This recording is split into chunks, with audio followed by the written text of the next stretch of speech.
ষষ্ঠ দফার নির্বাচনে রাজ্যে যতগুলি নজরকাড়া কেন্দ্র ছিল তার মধ্যে অন্যতম কেন্দ্র ঘাটাল। কারণ এই কেন্দ্রে হয়েছে দুই অভিনেতার লড়াই। একজন তৃণমূল প্রার্থী দীপক অধিকারী অর্থাৎ দেব এবং অন্যজন বিজেপি প্রার্থী হিরণময় চ্যাটার্জি অর্থাৎ হিরণ। এবং এদিন সমস্ত সংবাদ মাধ্যমের নজর ছিল দীপক অধিকারী অর্থাৎ দেবের দিকে এবং তিনি কিভাবে কাটিয়েছেন ভোটের দিন সেই বিষয়ে নজর ছিল সবার।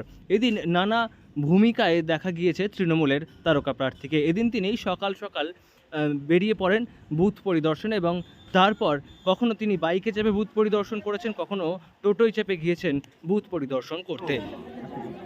ভারতবর্ষে একটা রাজনীতি তো আছে যেখানে জোর জোর করে এই করে করতে হবে, বাট আমি 10 বছর ধরে সবাইকে যথেষ্টভাবে আগলে রেখেছি, সে আমার দল হোক বা অন্য দল হোক বা যে কোনো দল। আমার মনে হয় কি দেখো ইনসিডেন্ট হচ্ছে সব জায়গায়, কিছু না কিছু তো ছোটোখাটো হচ্ছে, বাট আমার কাছে যে ইনসিডেন্ট সেগুলো আমি আমার মতো করে ভালোবাসা দিয়ে সলভ করছি। এবং এটা সকালে 7টায় হচ্ছে, 8টা 8টার সময় কথা বলে আমি বলছি ভোটটা করতে মানে লিস্ট মানুষকে অনেক গ্রামকে অনেক সেলফি দিয়ে মার্কেট করে মহিলা। তবে শুধুমাত্র বুথ পরিদর্শন করা নয়, পাশাপাশি তিনি তার সমস্ত ভক্ত অর্থাৎ ভোটারদের আবদারও মিটিয়েছেন। কখনো গিয়ে ভোটারদের সঙ্গে সেলফি তুলেছেন, কখনো তিনি নতুন ভোটারদের প্রথমবার ভোট দেওয়ার শুভেচ্ছা জানিয়েছেন, তাদের সঙ্গে সেলফি তুলেছেন, ভোট দেওয়ার মুহূর্ত ক্যামেরাবন্দি করেছেন। কখনো আবার ভোট দিতে গিয়ে তার বিভিন্ন ভক্তদের সঙ্গে সেলফি তুলে তাদের আবদার মিটিয়েছেন। আবার তিনি ভোট পরিদর্শন করতে গিয়ে ধরা দিয়েছেন অন্য ভূমিকায়। বুথ পরিদর্শন করতে যাওয়ার সময় তিনি দেখতে পান বিশেষভাবে সক্ষম এক ভোটারকে এবং তিনি বিশেষভাবে সক্ষম হওয়া সত্ত্বেও বুথে এসে যেভাবে ভোট দিতে এসেছিলেন তা দেখে খুশি হন দেব এবং সবাইকেই ভোট দেওয়ার জন্য আবেদন জানান।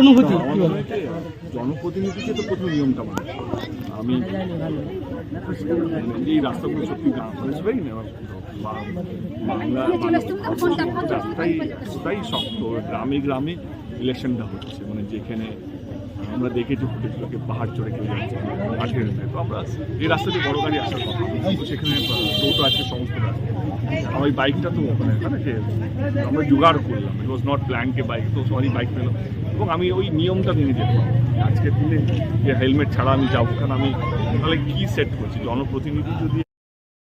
এদিন তিনি নিজের গাড়িতে চেপে ভোট পরিদর্শন করার পাশাপাশি বাইকে চেপে ভোট পরিদর্শন করেছেন, টোটোয় চেপে ভোট পরিদর্শন করেছেন এবং একই সঙ্গে বিরোধী প্রার্থী হিরণ চ্যাটার্জি তোলা বিভিন্ন অভিযোগ তিনি নস্যাৎ করেছেন এবং একই সঙ্গে সবাইকে এই নির্বাচনের উৎসবে অংশগ্রহণ করার আর্জি জানিয়েছেন।